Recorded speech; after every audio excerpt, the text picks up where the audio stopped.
Hey guys, welcome back to my channel. క్విక్గా ఒక ప్రసాదం రెసిపీని చేసేద్దాం. బెల్లం తాలికలు.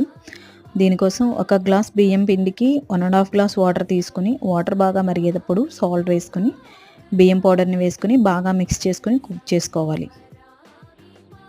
ఇది ఒక 2 మినిట్స్లో కుక్ అయిపోతుంది. ఇది వేడిగా ఉన్నప్పుడే ఒక ప్లేట్లోకి తీసుకుని మెత్తగా కలుపుకుంటూ ఒక ముద్దలాగా చేసుకుని సైడ్కి పెట్టుకోవాలి.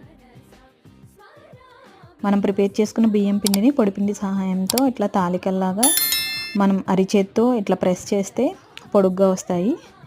వాటిని తాలికలను ప్రిపేర్ చేసుకొని సైడ్కి పెట్టేసుకోవాలి. బెల్లం పాకం కోసం నేను 1 కప్ బెల్లానికి 2 కప్స్ వాటర్ తీసుకున్నా.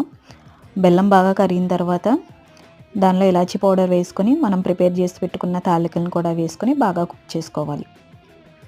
తాలికలు బాగా కుక్ అయిన తర్వాత లాస్ట్లో కొంచెం గీ యాడ్ చేసుకుంటే టేస్టీగా ఉండే బెల్లం తాలికల ప్రసాదం రెడీ అయింది. Thank you so much for